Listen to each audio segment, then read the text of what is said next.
한국의 KF-21 보라면 도대체 몇 세대냐 말이 있습니다. 한국이 양산에 들어간 KF-21 전투기를 둘러싸고 국내외에서 제기되고 있는 논란 중 하나입니다. 전투기는 레이더 회피 능력인 스텔스 기능 보유 여부에 따라 5세대 또는 4세대로 구분되는데 개발 주체들은 45세대라고 다소 애매모호한 입장을 보이고 있기 때문입니다.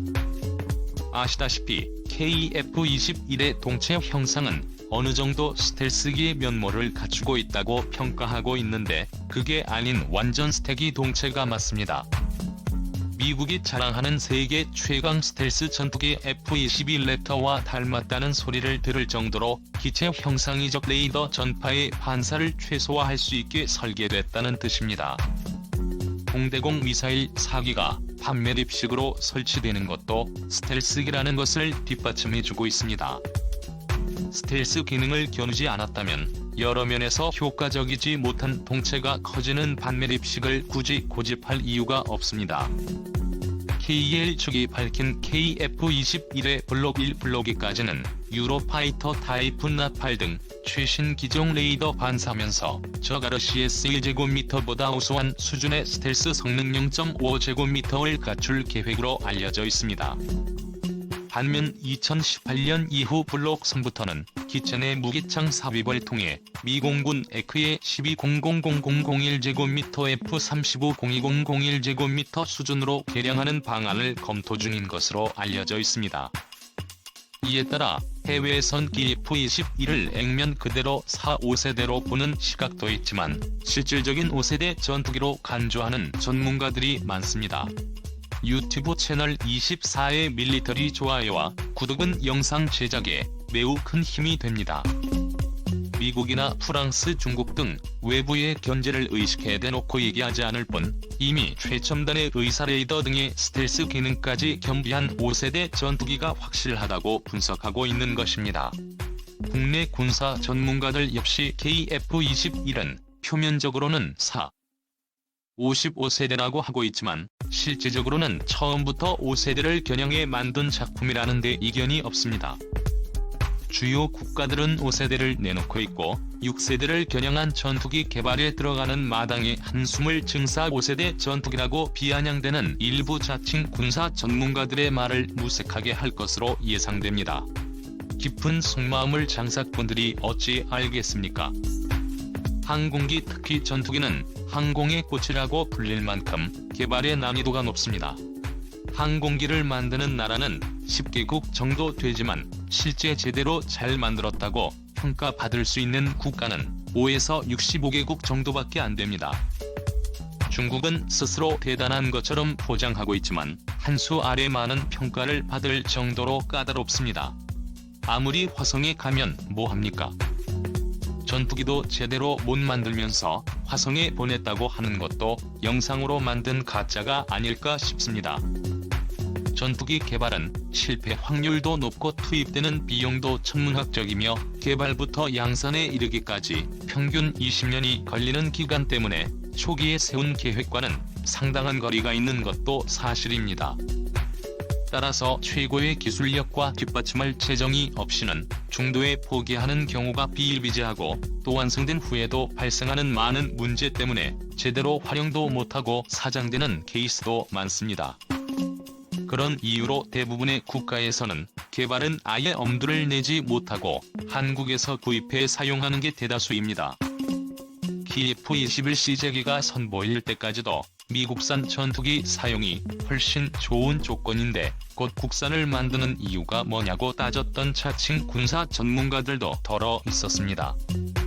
그러나 우리나라가 국산 전투기를 개발하고 보유하려는 그 이면에는 많은 상식적인 이유가 있습니다. 그 상식적인 이유도 모르면서 자칭 군사 전문가라고 떠드는 장사꾼들이 있습니다. 누구는 군사 전문가라고 자칭하면서 유튜브 채널에서 왜 후원금을 달라고 하는지 웃음이 납니다. 국산 전투기 개발에 의한 기술력 축적과 경험을 쌓을 수 있고 용이한 정비와 예산 절감 때문이며 국내에 미치는 경제력 파급 효과 때문이 아니겠습니까?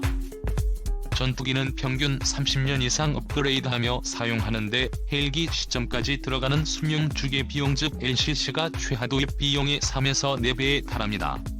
비용만 그런가요? 제조사의 갑질 또한 유명하지 않습니까? 한국처럼 뭐든지 신속하게 처리하는 국가가 얼마나 됩니까? 주요 선진국들은 일하는 시간만큼은 잘 지키지만 일하는 시간도 짧고 근무 효율도 낮습니다. 일하는 속도를 옆에서 한국인이 본다면 아마 뒤통수 한 방 때릴 정도로 느릴 겁니다. 그러니 현지로 정비를 보내면 언제 수리에 보내질지도 모르는 게 현실입니다. 예를 들어 보잉사가 한국에 창정비를 맡기는데 점차 늘어나는 게 바로 이 때문입니다. 기술력이 될까 하고 확신하면서 맡겨보니 잘하거든요. 날까 정확하게 잘 지켜주죠. 깔끔하고 가격도 좋고 이러니 한국에서 창정비하려는 외국 유수 업체들이 많아질 수밖에 없는 겁니다. 보잉사는 한국과의 기술 협력을 증대시키겠다고 공언하고 있고 한국 기술이 최고라고 공개석상에서 노골적으로 말하고 있지 않습니까? 여하튼 갑질 때문이라도 국내 개발이 필요한 절대적인 이유 중 하나입니다. 보잉사가 말하듯 한국 방산의 장기 계획은 정확한 스케줄대로 움직이는 것으로 정평이 나 있습니다. 캠리 전체가 파워팩 때문에 날짜가 지체된 경우도 있지만 대부분 일정에 따라 정확하게 배치됩니다. 2011년 2월 8일 아시아 경제에 올라온 현무 미사일에 관한 기사에 이런 내용이 있습니다.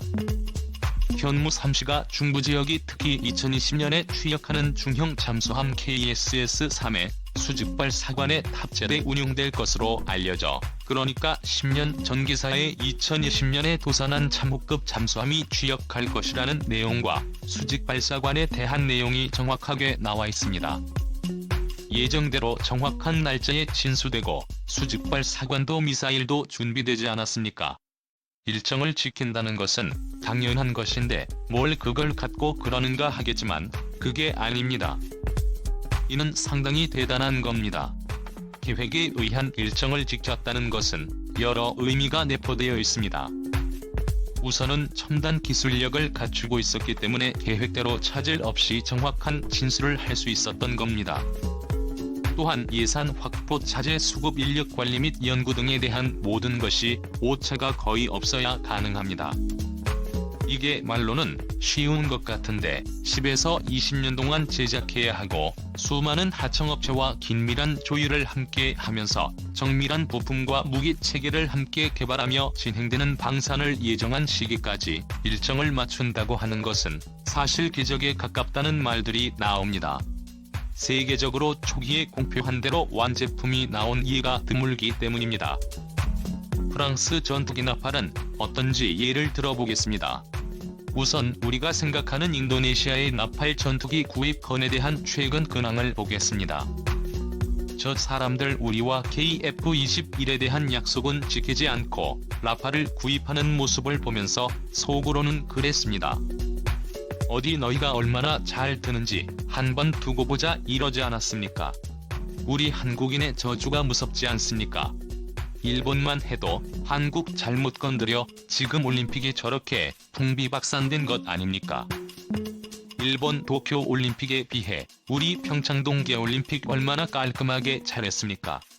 곧 해풍까지 도쿄 쪽으로 접근한다고 하던데 아마 중단되지 않겠습니까? 그렇지 않습니까?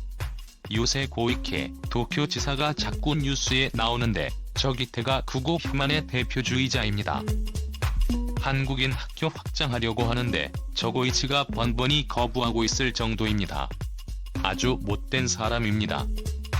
천벌을 받고 있는 겁니다. 우리가 바라던 대로 인도네시아의 프랑스제 나팔 전투기 구매 계획이 틀어졌습니다. 최근 제인스닷컴에 따르면 인도네시아가 프랑스제 라팔 전투기 36대 구매에 대해 계약까지 체결하고 인수를 서두른다는 보도가 있었습니다. 그런데 인도네시아도 정부 내의 불협화음으로 인한 자금 문제로 본계약이 무산될 상황에 놓여버린 겁니다. 돈이 없어 노니 우리나라에게 지불해야 할 돈을 못 주고 있었던 것은 사실로 보입니다. 작은 문제로 압박을 받는 인도네시아 군 고위 대표단은 지난 2월 프랑스 다소사와 협상을 벌였습니다.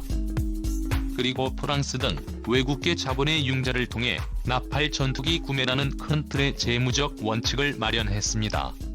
구매가 성사되는 듯했습니다. 하지만 제임닷컴이 이달 입수한 인도네시아 국가개발계획부의 보고서에 들어있는 인도네시아 국가 프로젝트들에 대한 외국 자본 유치 계획에는 프랑스의 라팔 전투기 구매 프로그램이 아예 배제된 것으로 확인됐습니다. 인도네시아 재무부도 국가개발계획부가 지급 보증을 하지 않는 상황을 감안하면서 올 회계년도 국방 구매 프로그램에 36대의 라팔 전투기 구매 계획을 넣지 않았습니다. 내후년으로 미루어지거나 규모를 대폭 축소하는 방안 또는 무산될 상황입니다. 돈이 없기는 없는가 봅니다. 이번에 소개해드리는 일부 선진국의 방산을 보면 어떻게 저렇게 할까 하는 말이 절로 나옵니다.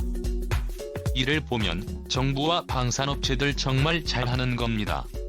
그 고질적인 방산 비리도 거의 없어지지 않았습니까?